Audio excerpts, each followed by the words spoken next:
Hello दोस्तों, नमस्कार। स्वागत है आप सभी का हमारे इस चैनल अनुपम संगीत शास्त्र में। यदि आप संगीत विषय से किसी भी परीक्षा की तैयारी कर रहे हैं तो हमारे साथ अवश्य जुड़िए, क्योंकि हम संगीत से संबंधित महत्वपूर्ण प्रश्नों को लाते रहते हैं। तो शुरू करेंगे और पहला प्रश्न है, किस ग्रंथ में रागों का वर्गीकरण स्त्री, पुरुष और नपुंसक वर्गों में किया गया है? रागों का वर्गीकरण जो है वो 3 वर्गों में किया गया है, स्त्री, पुरुष, नपुंसक। बताना है कि इस प्रकार से वर्गीकरण कहाँ पर में किस ग्रंथ में किया गया है। तो उस ग्रंथ का नाम है संगीत मकरंद।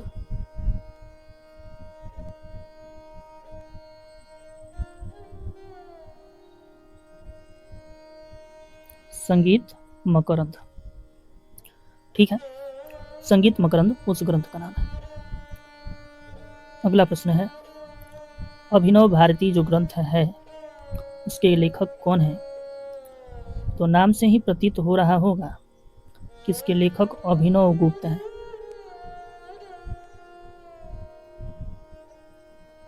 अभिनव गुप्त, ठीक है।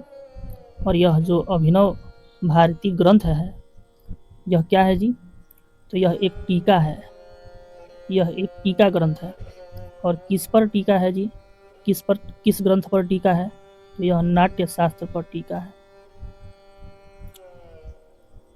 नाट्य शास्त्र ग्रंथ पर यह टीका है, ठीक है। चलिए अगला प्रश्न है कि नाट्य शास्त्र किस भाषा में लिखी गई है?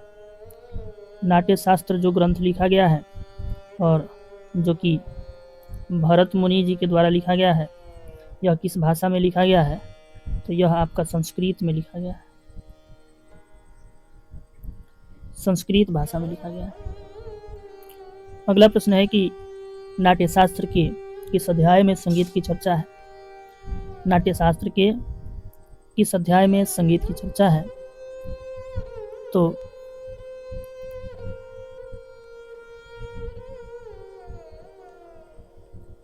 28 से लेकर के और 33 तक के अध्यायों में संगीत की चर्चा है। नाट्य शास्त्र में जो 28वां अध्याय है उससे लेकर के 33वें अध्याय तक संगीत की चर्चा की गई है, ठीक है। अगला प्रश्न है कि भरत ने नाट्य शास्त्र में कितने ग्रामों की चर्चा की है? भरत ने नाट्य शास्त्र में कितने ग्रामों की चर्चा की है? तो इन्होंने 3 ग्राम बताए हैं। 3 ग्राम बताए हैं और इन तीनों ग्रामों के नाम हैं षडज ग्राम, दूसरा है मध्यम ग्राम, तीसरा है आपका गंधार ग्राम, ठीक है। ये 3 ग्राम उन्होंने बताया। चलिए अगले प्रश्न की ओर चलेंगे और अगला प्रश्न है कि नाट्य शास्त्र में एक सप्तक में कितनी श्रुतियां बताई गई है? नाट्य शास्त्र में एक सप्तक में कितनी श्रुतियां बताई गई हैं? तो जैसा कि आप सभी जानते हैं कि नाट्य शास्त्र भरत मुनि द्वारा रचित एक ग्रंथ है और इसमें उन्होंने 22 श्रुतियों की बात की है, ठीक है। 22 श्रुतियां बताई गई हैं। चलिए अगले प्रश्न को देखते हैं।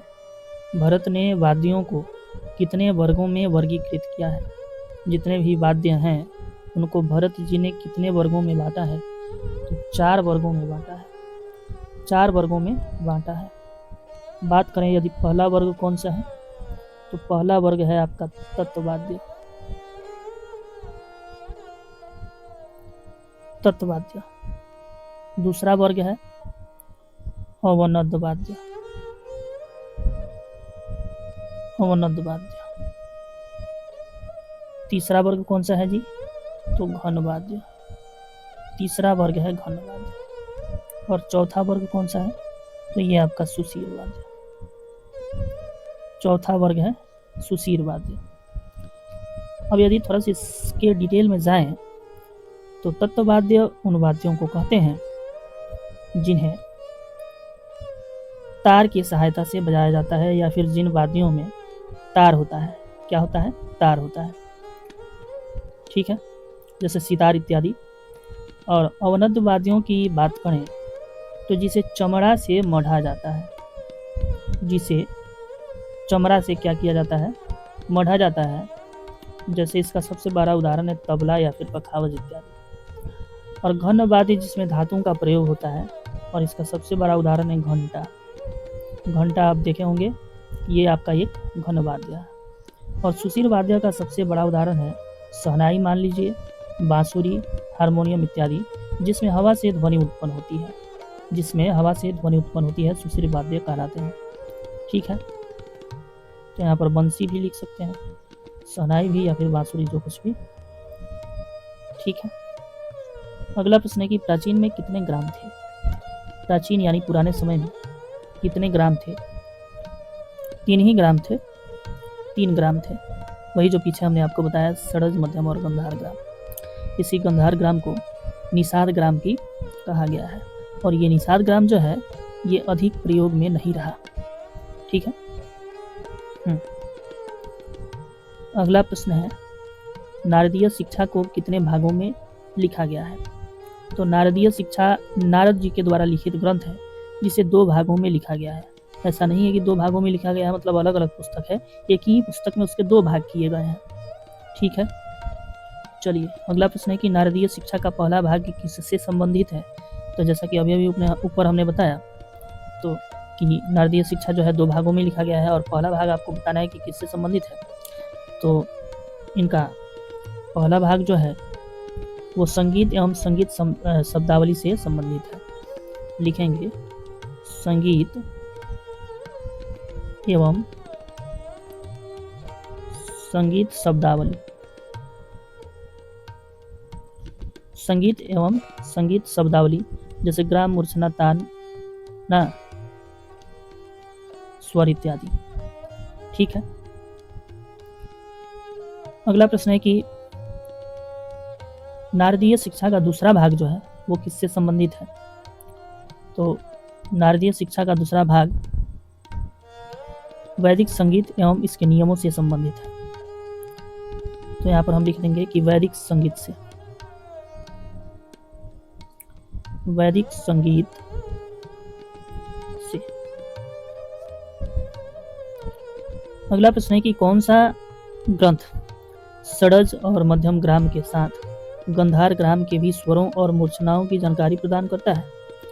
आपको बताना है कि वह कौन सा ग्रंथ है कि षडज मध्यम ग्राम की जानकारी तो देता ही है, साथ में गंधार ग्राम की भी जानकारी देता है और इसके स्वरों को भी बताता है। तो वही ग्रंथ है जिसे नारद जी ने रचा है, और इसका नाम है नारदीय शिक्षा।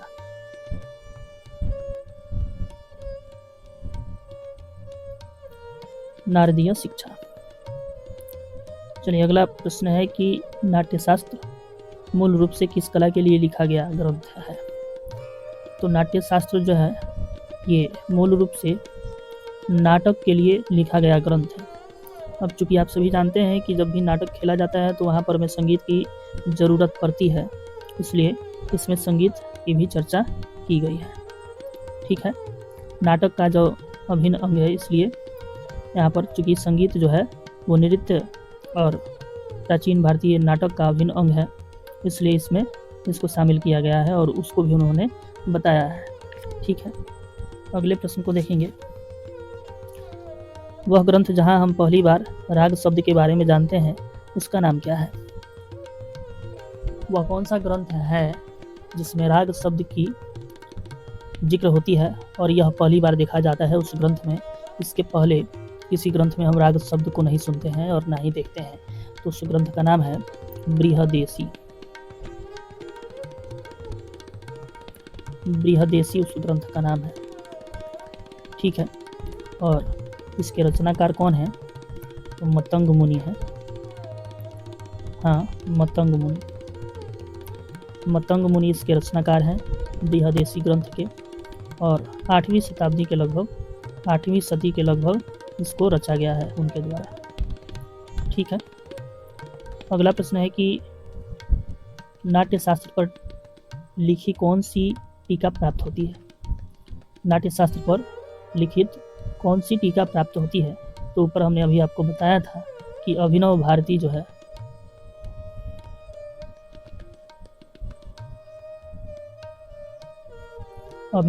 है नाट्यशास्त्र पर लिखा हुआ टीका है, जो कि अभिनव गुप्त जी के द्वारा लिखा गया है। और बाकी सभी जो टीकाएं हैं वो खो गई। नाट्यशास्त्र पर और भी टीकाएं लिखी गई थी, किंतु वो प्राप्त नहीं होती हैं, ऐसा बताया गया है। नाट्यशास्त्र को किस भाषा में लिखा गया है? तो नाट्यशास्त्र को भरत मुनि ने संस्कृत भाषा में लिखा है, संस्कृत में लिखा है। ठीक है। अगला प्रश्न है कि नाट्यशास्त्र में कितने अध्याय हैं? तो नाट्यशास्त्र में 36 अध्याय हैं। नाट्यशास्त्र में 36 अध्याय हैं। और तथा इसमें अगर हम श्लोक की बात करें, श्लोक कितने हैं, तो श्लोक इसमें 6000 श्लोक हैं। 6000 श्लोक हैं।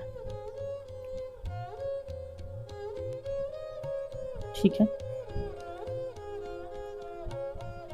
अगला प्रश्न है, नाट्यशास्त्र का कौन सा अध्याय संगीत के लिए समर्पित है?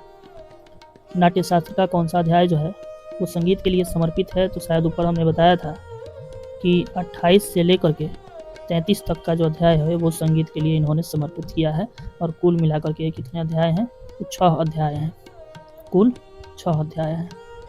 ठीक है। अगला प्रश्न है कि भरत ने नाट्यशास्त्र में कितने श्रुतियों की चर्चा की है? तो इन्होंने 22 श्रुतियों की चर्चा की है। ठीक है। अगला प्रश्न है, 14वीं शताब्दी में नरेश हरिपाल देव ने कौन सा ग्रंथ लिखा? तो उस ग्रंथ का नाम है संगीत सुधाकर। संगीत सुधाकर, संगीत सुधाकर। चलिए अगला और अंतिम प्रश्न है, 13वीं शताब्दी के उत्तरार्ध में सारंगदेव ने कौन सा ग्रंथ लिखा? 13वीं शताब्दी के उत्तरार्ध में सारंगदेव ने कौन सा ग्रंथ लिखा? तो उसी ग्रंथ का तो नाम है संगीत रत्नाकर।